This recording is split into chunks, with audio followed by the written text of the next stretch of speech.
अस्सलाम वालेकुम, मेरा नाम एडवोकेट हसनैन रफ़ीक है।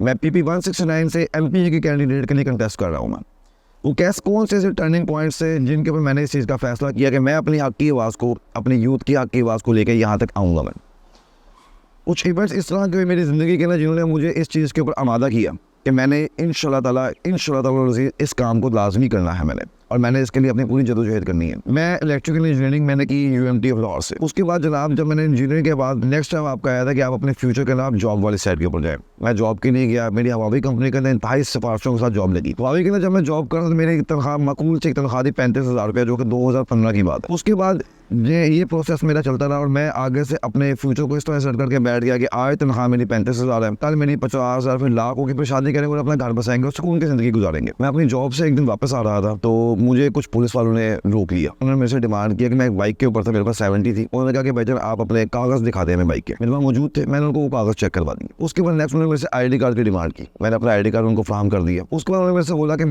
हम आपकी वेरिफिकेशन करना चाहते हैं, आप हमारे साथ थाने चलेंगे। मैंने कहा मुझे कोई इसमें एतराज़ नहीं है। मैं उनके साथ, वो 2 पुलिस वाले मेरे साथ बैठे हैं और हम लोग उनके साथ वेरिफिकेशन के लिए थाना नवाकोट चले गए। थाना नवाकोट जब हम वहाँ पे जाते हैं तो वहाँ पर जाके उन्होंने सिनेरियो बिल्कुल डिफरेंट कर दिया। उन्होंने वहाँ पे जाते साथ ही मुहर्रर के हवाले मुझे किया और साथ में उसे ये कहा कि जनाब इस बंदे के खिलाफ 1 बिलियन के FIR कार्ड दें आप। काफ़ी शॉकिंग सिचुएशन थी। और साथ में उन्होंने मेरे से मेरे तमाम असासे, जिसमें मेरा मोबाइल और मेरा पर्स और मेरी बाकी जो चीज़ें डॉक्यूमेंट्स वो उन्होंने अपने हवाले कर लिए। और जब मैं वहाँ पर गया तो मेरे अलावा वहाँ पे 12 से 13 नौजवान ऑलरेडी बैठे हुए थे। उस सिचुएशन के अंदर मेरे पास सिर्फ और सिर्फ वाहिद सहारा मेरे रब की ज़ात का रह गया। इसी इस्लाम में वहाँ पे बैठा था तो अब वो बारी सबके ऊपर FIR जो इस तरह से वो काटी जा रहे थे। वहाँ पे बैठा था तो वहाँ पे ना एक लड़का मेरे अलावा वहाँ पे और बैठा हुआ था। उस लड़के को बचाने के लिए पीछे से 4 वकील आए। उन वकीलों ने मौके के ऊपर आके अपने जो उनका एक तरीक़ेकार है उस तरीक़ेकार के मुताबिक उन्होंने पुलिस वालों से बात की। वहाँ पे बात की तो उस बात के अंदर उस वकीलों के वजह से उस बच्चे को उन्होंने छोड़ दिया। मैंने एक वकील का हाथ पकड़ा, मैंने उससे बताया कि मेरे बड़े भाई जो हैं वो भी वकील हैं, उनका नाम एडवोकेट राणा जैन है, तो काइंडली किसी तरह मेरा उनसे रब्ता करवा दें तो मेरे लिए बड़ी आसानी हो जाएगी। मैं एक मुश्किल वक्त में यहाँ पे फंसा होगा। उस वकील साहब ने मुझे बताया कि आपके भाई को मैं जानता हूँ। उसने मेरे से नंबर लिया और फौरन उसने नंबर डायल किया, भाई को मैंने बताया तो मेरी भी मदद वहाँ पे आन पहुंची और अल्लाह ताला के फजलो करम से मैं वहाँ से बच निकला।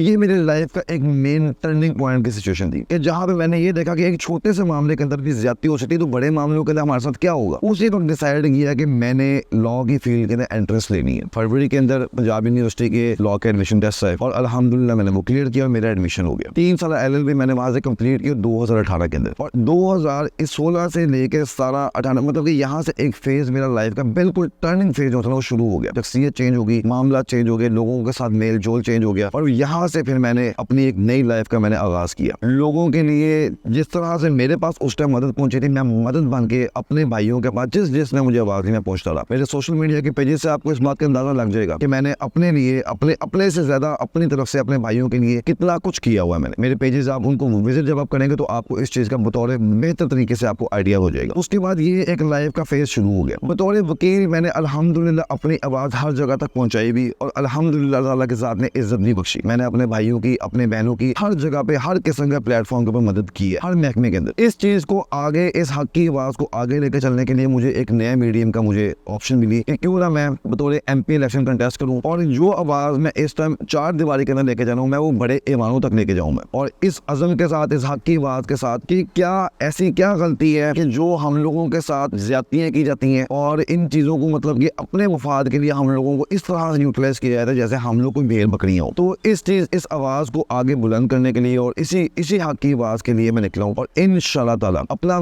जो मेरा मेन फोकस है वो इस्तिलाहात और इंसाफ की तरफ है कि हमारे यहाँ पे सब कुछ मौजूद है अल्हम्दुलिल्लाह। हमारे मुल्क का इंफ्रास्ट्रक्चर बहुत बेहतरीन है, हमारे मुल्क में हर चीज़ है। सिर्फ हमारे मुल्क में अगर किसी चीज़ की कमी है तो वो जस्टिस की है। इस जस्टिस के लिए आपका ये भाई मैदान में उतरा है और इंशाल्लाह ताला मेरी थ्रू आउट आवाज़ ने लोगों के लिए, अपने भाइयों के लिए, अपनी बहनों के लिए इंसाफ की हुई। शुक्रिया।